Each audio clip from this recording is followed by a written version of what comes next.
See, Michael, this is why I keep saying why we can't check out of elections, because we know what we are up against, and these folks, their racist views are there.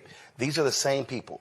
They are pissed off. They are pissed off with immigration. Oh, you see, you got the black HUD secretary. The reason there's a housing crisis because of these illegals.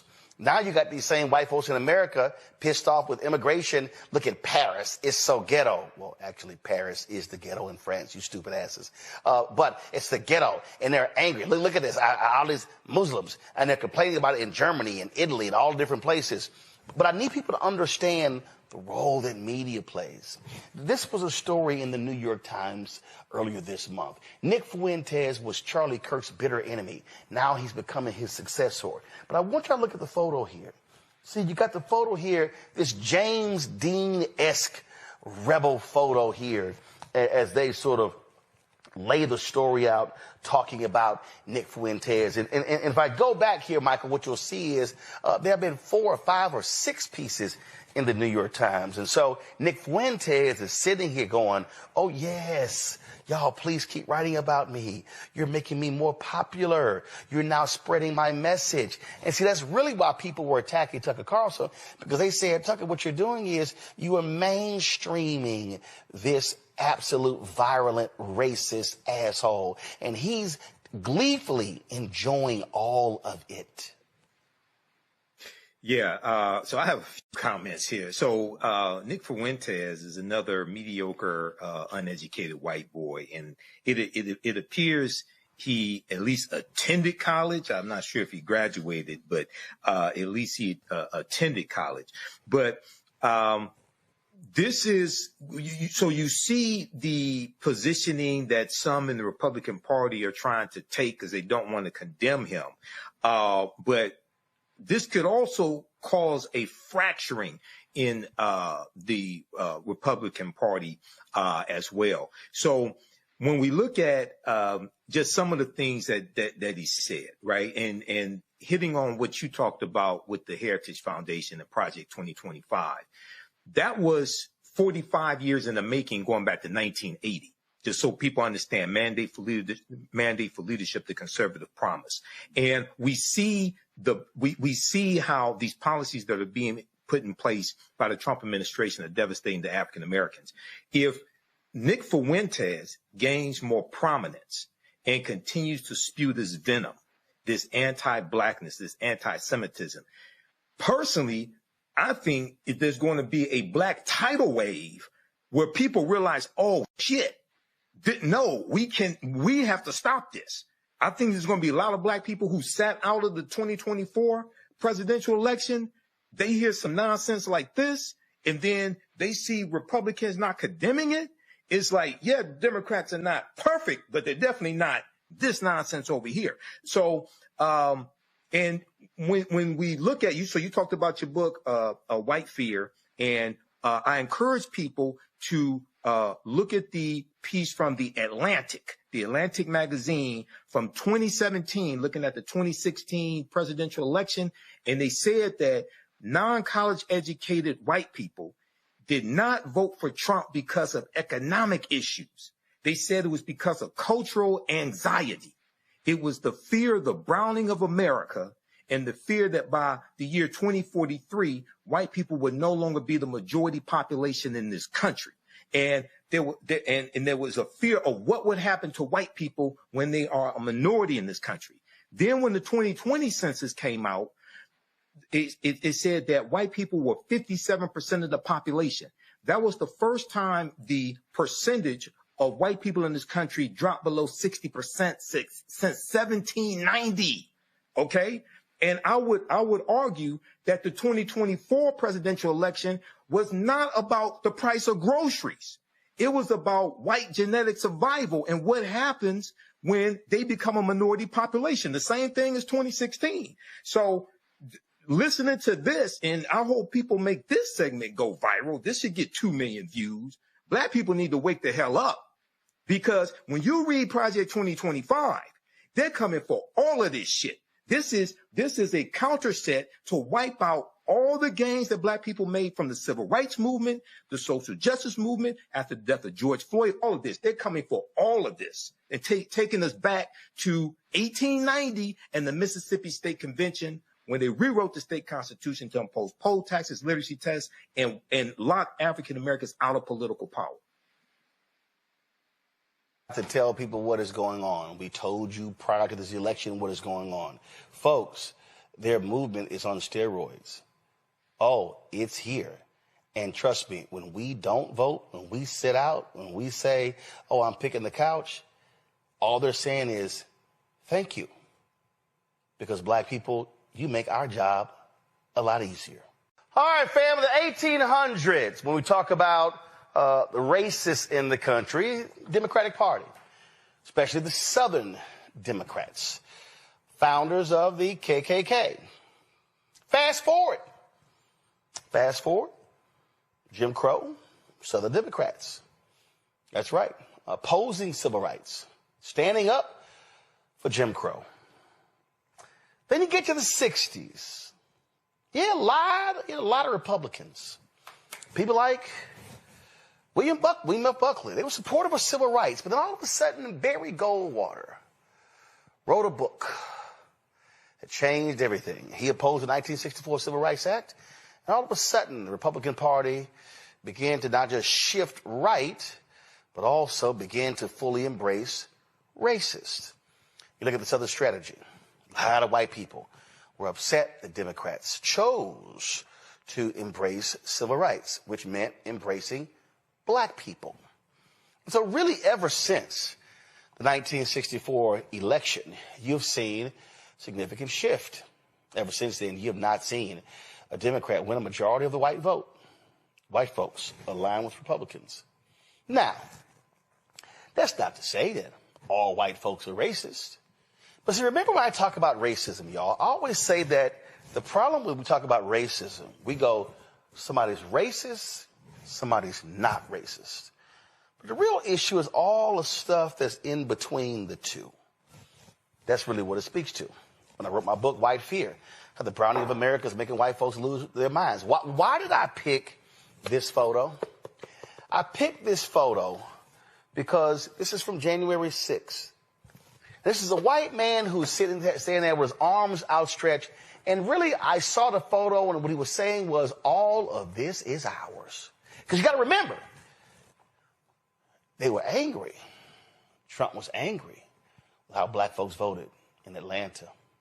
And he kept talking about Fulton County, Atlanta, Philadelphia, black, Detroit, black, Milwaukee, black. He did a partial recount in Wisconsin. Where? Milwaukee. Black people. You might remember that the head of the Michigan Republican Party said, let's count all the votes in Michigan except Detroit. I wonder why. So what are you now seeing? You've seen the Republican Party stand with Confederates. Who defends the monuments? The very people, Republican Party, radical Republicans behind the 13th, 14th, 15th Amendment. Who are the folks who now are defending the racist monuments? Republicans. Who's bringing them back? Pete Hegseth, Trump, Republicans. So now what we're really seeing, when you look at the racist attacks, Charlie Kirk, Republicans loved him. Now they claim, oh no, Charlie was never racist. Charlie never did such things. Charlie was about truth. No, he was saying some racist shit. Then you have the guy who couldn't stand Charlie Kirk, who has a group called them the Groypers. Oh, Nick Fuentes. Oh my goodness. So many young white boys love them some Nick Fuentes. What have we now seen the past month? Oh my God, we have seen New York Times do a huge story on Nick Fuentes and what he's trying to do. We've seen Tucker Carlson sit down, and because of Tucker Carlson's interview, you had the head of the Heritage Foundation, the folks behind Project 2025, say, Well, we shouldn't be running folks off. That's now set off a whole chain of folks resigning, quitting, being pissed off with Kevin Roberts, who leads the Heritage Foundation, say, how dare we sit here and stand with open anti-Semitic racists? You got Ben Shapiro, who's full of shit on the right. Oh, he's been angry. He's been angry with Tucker and the right-wingers who stand with Nick Fuentes. You may ask, well, who is the Fuentes guy? What is he talking about? Well, first, lately, he said that he's going to infiltrate the Republican Party. He plans to build an organization to pressure Republicans by developing what he called elite human capital and mapping out or attacking his pro-Israel foes, because he's vehemently anti-Israel. I mean, he's a acknowledged racist and anti-Semite. He don't even been called an anti-Semite. Listen. And asked Carlson about his recent platforming of white nationalist and vehement anti-Semite.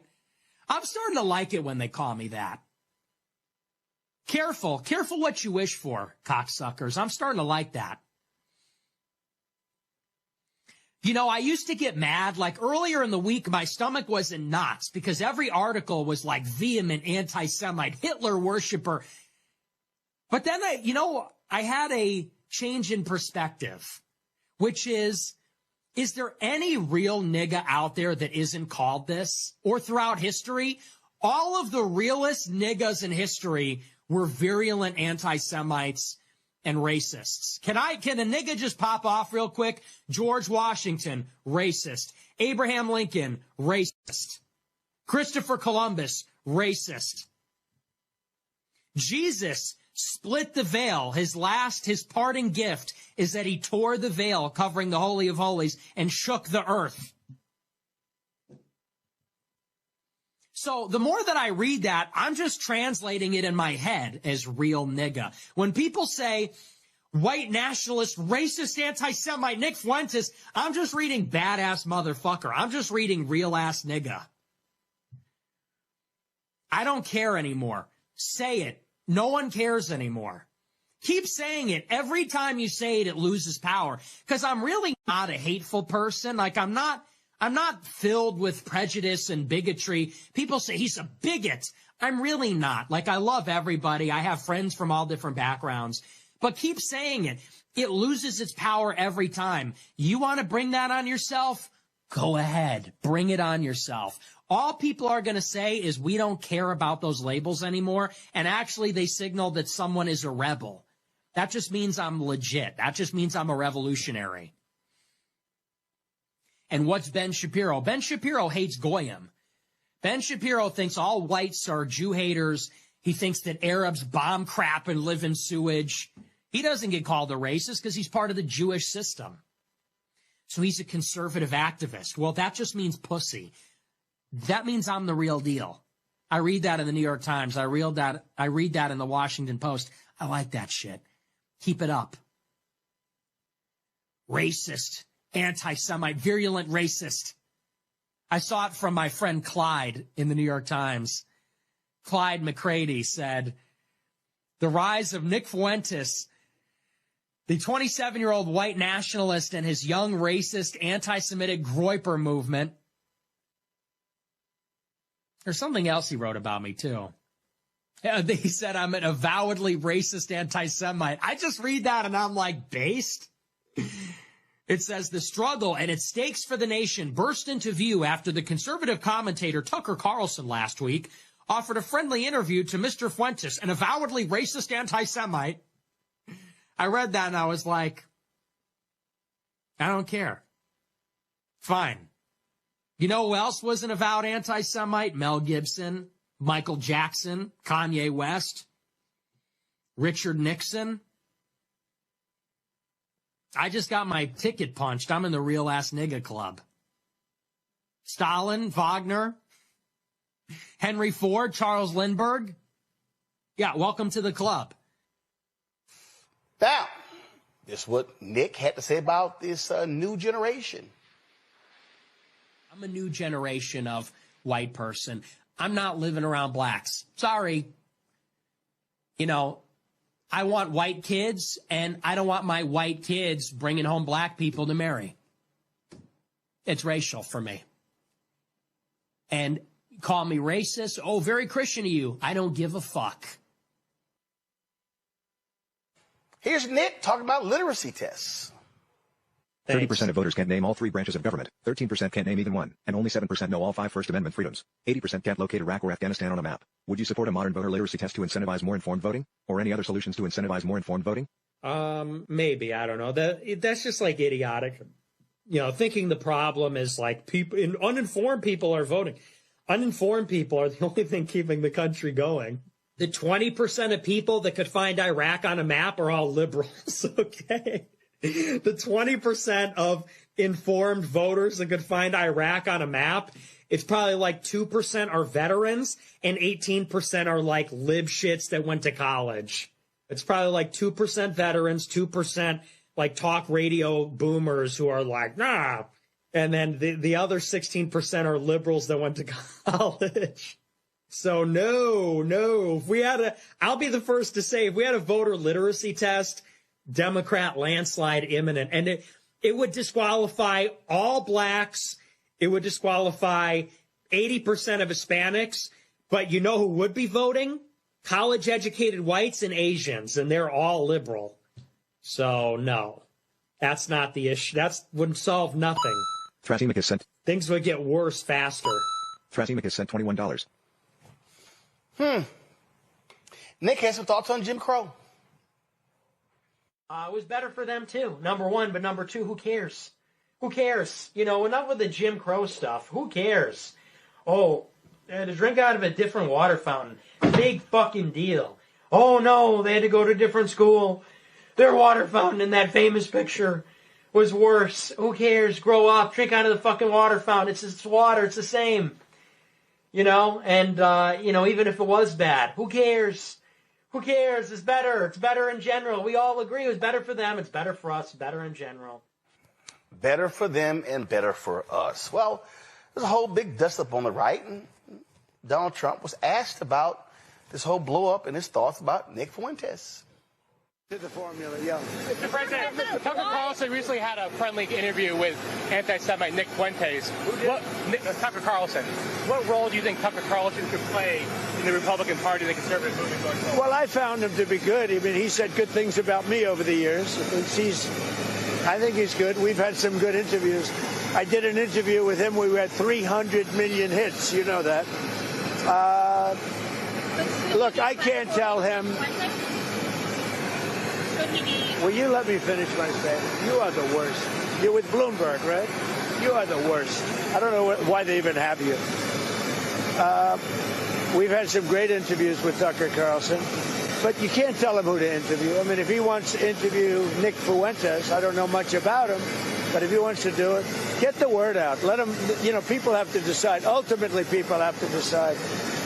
The mayor of New York, I will say, would like to meet with us, and we'll work something out. But he would like to come to Washington and meet, and we'll work something out. We want to see everything work out well for New York. You yourself had dinner with Nick Fuentes at Mar-a-Lago a few years ago.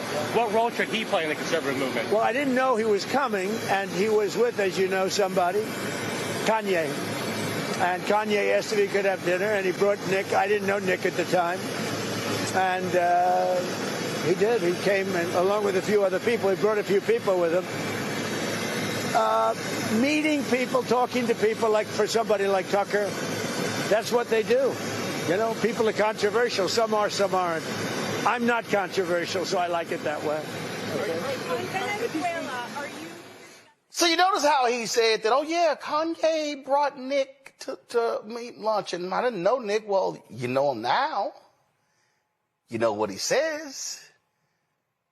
Ben Shapiro, who I think is an absolutely atrocious, racist asshole, he is not being silent about criticizing Nick Fuentes. Here was Steve Bannon over the weekend, for example, praising Nick Fuentes. Again, the reason this is happening, we should point out, is because there is an attempt to glaze pretty much everybody who is on the anti-Israel, and yes, Fuentes is just an anti-Semite, anti-Semitic side, in order to shift policy priorities away from what President Trump is attempting to do. Alex Jones had a debate with Nick Fuentes and Dinesh D'Souza. And you cannot, you see right there the laziness, the lack of argument, their attitude that they just own this. Fuentes takes this guy apart brick by brick. It's a full takedown. It's a full takedown because the kid shows up. He's prepped. He's ready. Not only is he on point and he's always on attack, he happens to have something called facts, and he just overwhelms Dinesh. Dinesh goes back, and it shows you this old guard who has nothing. Again, it's fascinating to watch as all these people make quasi-allies of people like Nick Fuentes. And of course, you know Marjorie Taylor Greene, she had to have a few words to say. You're talking about lowering the rhetoric, which is important for everybody to hear from you and all of our elected officials. But there is some concern, a lot of concern among Republicans about the rise of anti-Semitic hard-right figures in your movement, especially after Tucker Carlson hosted white nationalist Nick Fuentes on his podcast, didn't question Fuentes about his vile language or views. You did speak at a conference hosted by Fuentes back in 2022. You were criticized, and you said then that you didn't know about his views. Well, Fuentes talked to Carlson about that in the interview. Listen to what he said. Well, again, with Marjorie, I was a friend of hers, and she spoke at my conference, and then the day after, she pretended like she didn't know me. She pretended like she didn't know me and lied and said I had no idea the conference I was speaking at. She knew exactly what it was. What do you say to that? Well, first of all, I defend every single person's free speech rights. I think that's incredibly important. So I don't apologize for that, and I don't believe in canceling people. And I think it's important for people like Tucker Carlson and yourself to interview everyone. I don't believe in trying to cancel someone by refusing to interview them and question them. And I did speak at his conference back in 2022. However, I don't know Nick Fuentes.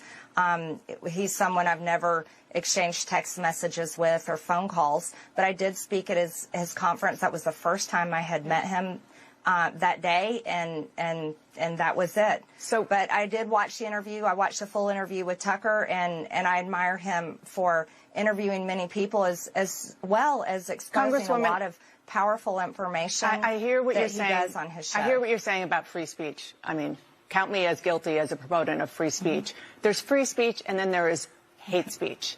And this is a man invited on a really prominent conservative show who said, even during that interview, he had a problem with, quote, organized Jewry, and he wasn't challenged on it.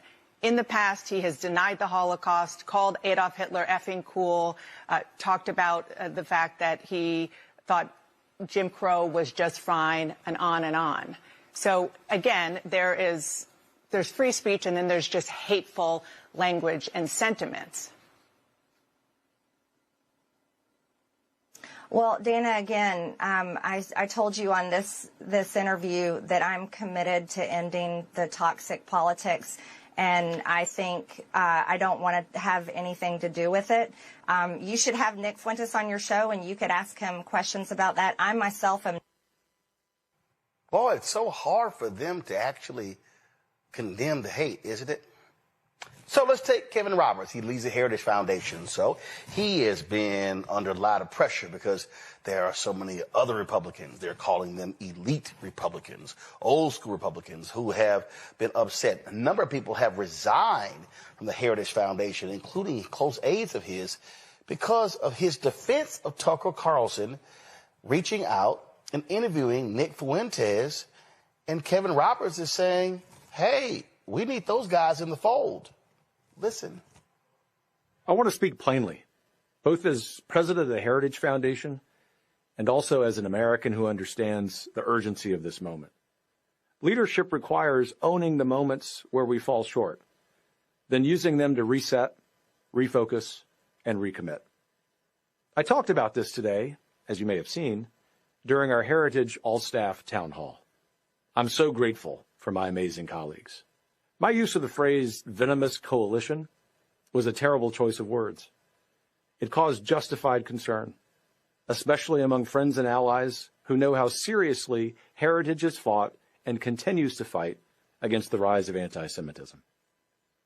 Everyone has the responsibility to speak up against the scourge of anti-Semitism, no matter the messenger. Heritage and I will do so, even when my friend Tucker Carlson needs challenging. My Heritage colleagues know, as do you, the work ahead is too important. Our conservative movement must be willing to wrestle with hard conversations, not avoid them. Last night's election results demonstrate this. The need of this moment is clear. We must articulate a bold, positive vision that convinces Americans that conservative policies will revitalize the American dream. The left isn't slowing down. If we want to win, truly win, we must grow stronger in every way. Here is what we are focused on moving forward. Standing for strong families, because no society survives without them. Advocating for the dignity of work and free enterprise, because it's how people build meaning and sustain freedom. Defending national sovereignty, because a country that doesn't protect itself isn't a country. And restoring citizenship as a sacred trust, rooted in virtue, liberty, and faith. It's not just policy, it's purpose. So to each of you working the long hours, holding the line, doing the unglamorous tasks that keep this mission moving, I see you. I'm grateful. And I want you to know we're in this together. Movements like ours are not weakened by adversity. We are sharpened by it. Let's take what we've learned. Let's recommit. And by all means, let's go win. By all means, let's go win. I want everybody watching to understand that that really is the goal of all of this. See, the Republican Party has always been quite comfortable with racism. They understand it. I played it before, but Lee Atwater, when he talked about language that you no longer can use, but there's other language you can use that's going to achieve the same result of getting out the white races. See, the Klan endorsed Trump. The KKK, they're not comfortable in today's Democratic Party. Well, they're quite comfortable in the Republican Party. Former Klan leader David Duke, remember? He ran for office. What did he run as? A Republican. When you look at these white supremacists, these militia groups, when you look at the Proud Boys, the Oath Keepers, who do they align with? Trump, MAGA, and the Republican Party.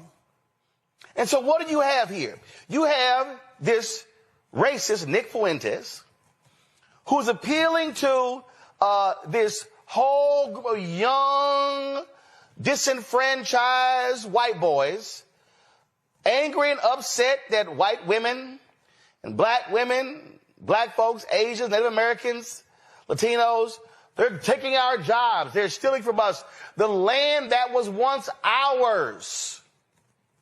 We're losing. We're losing our way.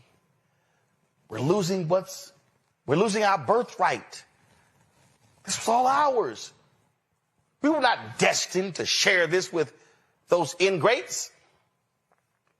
But I hope y'all also noticed that the Ben Shapiros of the world, the Marjorie Taylor Greens of the world, all of these people, see, they are attacking Fuentes for anti-Semitism. They were very silent about his racism against black people. See, Kevin Roberts doesn't want to admit it, but his Project 2025 is anti-black. It is an absolute anti-black agenda. Those are facts. See, the reason he's in trouble because he criticized Vietnamese coalitions of conservatives who were attacking Tucker Carlson. And so they were like, wait, hold on. You're defending Tucker who interviewed this violent racist? Yes. And it wasn't that Tucker Carlson interviewed them, it was Ed Tucker Carlson, literally gave him no pushback. It was quite enjoyable conversation between the two.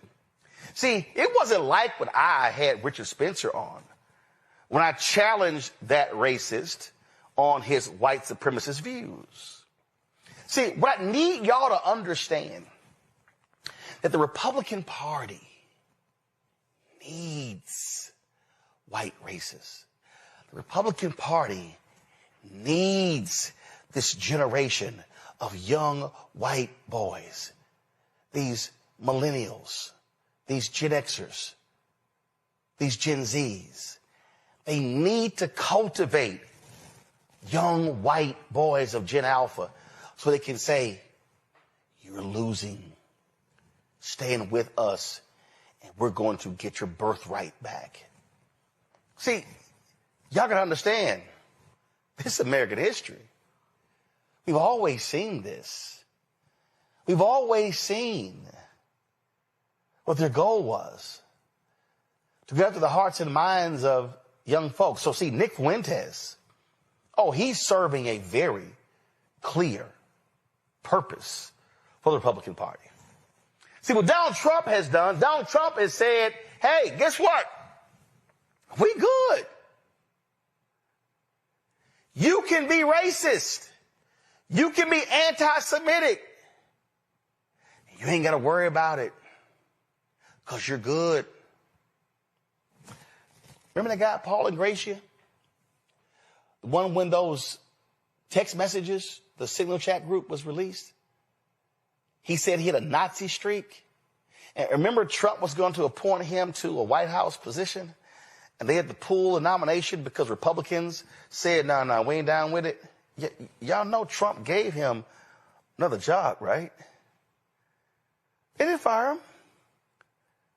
What Donald Trump and MAGA has said is that if you are a racist, you're more than welcome to serve in our administration. In fact, we welcome you. And we know the person who's standing there ready to hand you your Confederate flag. It's Stephen Miller. See, what we have to recognize, and y'all, I've only been saying this now for 16 years. I said in 2009, here we are living in the beginning stages of white minority resistance. That's literally what I said in 2009 as John Avlon and I were waiting to go on CNN. John's now in Congress. Here we stand 16 years later. That's what's going on. So the Republican Party knows that they cannot exist in the future unless they are consistently cultivating hate among white voters. And so then if I can cultivate hate among these white voters, and then let me cultivate hate among these white Hispanics, and then let me cultivate hate among these minority folk who hate black folks, including self-hating black people, all of a sudden we have a recipe to victory. Because it's about power, folks. And so there's a reason why Marjorie Taylor Greene won't condemn Fuentes. Because Marjorie Taylor Greene needs his followers to vote for her. And every Republican, they know exactly what they need. They need them voting. So don't think for a second the Republican Party is going to distance themselves from Nick Fuentes. Oh, no, absolutely not. Oh, trust me. And see, Fuentes is not so focused on the accoutrements of acceptance among the party. Because what Nick Fuentes knows is that he doesn't need them to give him a speaking slot at the Republican National Convention. He doesn't need them to invite him to their gatherings. Because what he knows is, even though a lot of them may not show up at his conferences in the future, they sure as hell want his followers to vote for them. Candace, your thoughts? And what Tucker Carlson did was push him way beyond his 1 million followers. I mean, that particular clip, that particular show has been out to 20 million people. I think what's really interesting, Roland, is that Nick Fuentes has always said that he is going to create disorder, create a civil war. But really what he's doing is creating a separate party. He doesn't mean to dismantle everything. He's trying to figure out how he can infiltrate, as he said, the Republican Party. And as you said, they have no choice but to have conversations with themselves right now to figure out where he's going to fit in. Marjorie Taylor Greene may have broken from Trump and is making all of these polite appearances on CNN, but she knows, just like you said, that's her base. And this base is growing. These are mostly, 20 to 30-year-olds, all the voters up to 30, even people working on his team, almost 100% people under 30 years old who are still forming, developing, right? Some of their brains aren't even fully developed yet. These are all vulnerable people. There is more to come. They are signing up. They are lining up for Nick Fuentes. So whether you, believe in his politics or not, you have to really look at him and understand that he's making movement, and the Republicans have to pay attention because they need the votes. These younger voters are coming out and did come out in droves, and they're doing it quietly now. But once they get all of the co-signing from the Republicans, they'll be out in the open, just like we saw all the other races come out in the open that weren't showing their faces before Obama was president.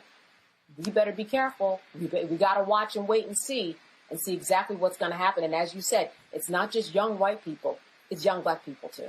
See, Michael, this is why I keep saying why we can't check out of elections, because we know what we are up against. And these folks, their racist views are there. These are the same people. They are pissed off. They are pissed off with immigration. Oh, you see, you got the Black HUD secretary. The reason there's a housing crisis because of these illegals. Now you got these same white folks in America pissed off with immigration. Look at Paris. It's so ghetto. Well, actually, Paris is the ghetto in France, you stupid asses. But it's the ghetto, and they're angry. Look at this. All these Muslims, and they're complaining about it in Germany and Italy and all different places. But I need people to understand the role that media plays.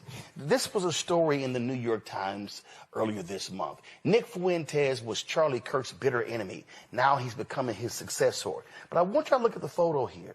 See, you got the photo here, this James Dean-esque rebel photo here, as they sort of lay the story out, talking about Nick Fuentes. And if I go back here, Michael, what you'll see is there have been 4 or 5 or 6 pieces in the New York Times. And so Nick Fuentes is sitting here going, oh, yes, y'all, please keep writing about me. You're making me more popular. You're now spreading my message. And see, that's really why people were attacking Tucker Carlson, because they said, Tucker, what you're doing is you are mainstreaming this absolute virulent racist asshole. And he's gleefully enjoying all of it. Yeah, so I have a few comments here. So Nick Fuentes is another mediocre, uneducated white boy, and it appears he at least attended college. I'm not sure if he graduated, but at least he attended college. But this is so you see the positioning that some in the Republican Party are trying to take because they don't want to condemn him, but this could also cause a fracturing in the Republican Party as well. So when we look at just some of the things that he said, right, and hitting on what you talked about with the Heritage Foundation and Project 2025, that was 45 years in the making, going back to 1980. Just so people understand, mandate for leadership, the conservative promise. And we see we see how these policies that are being put in place by the Trump administration are devastating to African Americans. If Nick Fuentes gains more prominence and continues to spew this venom, this anti-blackness, this anti-Semitism, personally, I think if there's going to be a black tidal wave where people realize, oh shit, no, we have to stop this. I think there's going to be a lot of black people who sat out of the 2024 presidential election they hear some nonsense like this, and then they see Republicans not condemning it. It's like, yeah, Democrats are not perfect, but they're definitely not this nonsense over here. So, and when we look at you, so you talked about your book, White Fear, and I encourage people to look at the piece from the Atlantic magazine from 2017, looking at the 2016 presidential election. And they said that non-college educated white people did not vote for Trump because of economic issues. They said it was because of cultural anxiety. It was the fear of the browning of America and the fear that by the year 2043, white people would no longer be the majority population in this country. And there was a fear of what would happen to white people when they are a minority in this country. Then when the 2020 census came out, it said that white people were 57% of the population. That was the first time the percentage of white people in this country dropped below 60% since 1790. Okay. And I would argue that the 2024 presidential election was not about the price of groceries. It was about white genetic survival and what happens when they become a minority population. The same thing as 2016. So listening to this, and I hope people make this segment go viral. This should get 2 million views.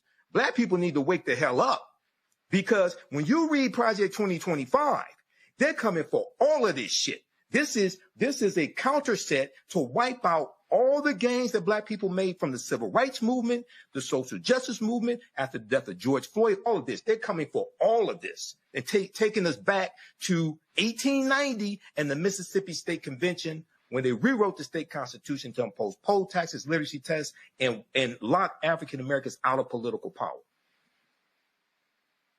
To tell people what is going on. We told you prior to this election what is going on.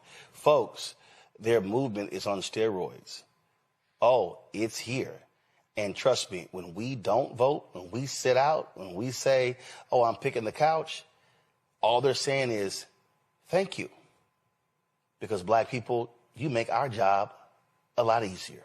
Visit my website, AfricanHistoryNetwork.com. AfricanHistoryNetwork.com. You can register for this new 10-week online course. So we're going to teach this on Sundays, normally 4 p.m. Eastern Standard Time. We're running late today. So as soon as I finish this broadcast, I was going to start the class about 5:30 p.m. today. Because it's a holiday weekend, I'm going to do a quick introduction to the class so you could join us for that. The class is on sale, $80. You get 5 of my lectures free in digital download format, okay, when you register for this as well. Click right here, register here. You can do debit card, credit card, what have you. If you want to do it through Cash App, send it through our Cash App is here, $ the AHN show through Cash App. You click on the link. It takes you here. And if you send it through Cash App, follow it up with an email. You can email me through the website right here. Contact the African History Network at the top. If you send it through Cash App, follow up with an email. Let me know you sent the registration through Cash App. And this is our official Cash App account, $ the AHN show, SHOW. When you go to it, it'll say Michael. These are some fake African History Network Cash App accounts that have been stealing money from us. I'm still trying to get them shut down. Here's our PayPal link right here. Also, okay. So this is African empires, the Moors, and the transatlantic slave trade, 5000 BC to 1800 AD. Okay, so this is a new 10-week online course that I'm teaching.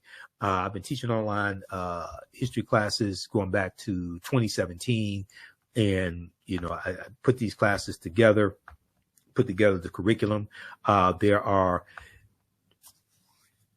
about 200 slides in this class, 80 to 100 articles that we reference, 15 books. You don't have to buy any of the books. I'll show you screenshots of the book as well. The content is PG-13. You can use this with your children, okay? And it's very engaging. It is interactive also. There's a class chat, so you can ask me questions in the class also. You can see me, I can't see you, so You don't have to worry about that. All right. Okay, look, we're about to get out of here. Remember, at the African History Network, we focus on educating, empowering, and inspiring people of African descent throughout the diaspora and around the world. Because right now, it's correct wrong behavior. It's not over till we win. Wakanda forever.